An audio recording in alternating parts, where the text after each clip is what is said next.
നമ്മുടെ കയ്യിലോ കാലിലോ ഒരു ചെറിയ മുറിവ് പറ്റിയാൽ നമ്മൾ ആദ്യം എന്താണ് ചെയ്യുക? ഒരു ഓയിൻമെൻറ്റ് വാങ്ങി പുരട്ടും, അല്ലെങ്കിൽ ഒരു ബാൻഡേജ് വാങ്ങിച്ചൊട്ടിക്കും. ബാൻഡേജ് ഉപയോഗിച്ചവർക്കും ഇനി ഉപയോഗിക്കുന്നവർക്കുമുള്ള വീഡിയോ ആണ് ഇത്. എടാ പ്ലീസ് പറയരുത്.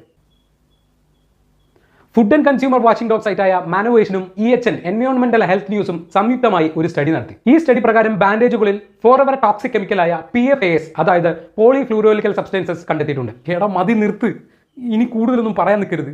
എടാ നീ ഇനി കൂടുതൽ സംസാരിക്കാൻ നിൽക്കണ്ട. ഈ സ്റ്റഡി പ്രകാരം ഏറ്റവും കൂടുതൽ പ്രശ്നക്കാരൻ നിന്റെ മൂത്ത സന്താനമാണ്. എവിടെ അവൻ? ഇവിടെ ഉണ്ടാ? എന്നാൽ കുറച്ചു നേരം രണ്ടാളൊന്ന് മാറിക്ക്, എനിക്ക് ഇവരോട് കുറച്ച് കാര്യങ്ങൾ പറയാനുണ്ട്. മാർക്കറ്റിൽ മുൻനിരയിൽ വിൽക്കപ്പെടുന്ന 40 ബാൻഡേജുകളാണ് ഇവർ ടെസ്റ്റിനായി ശേഖരിച്ചത്.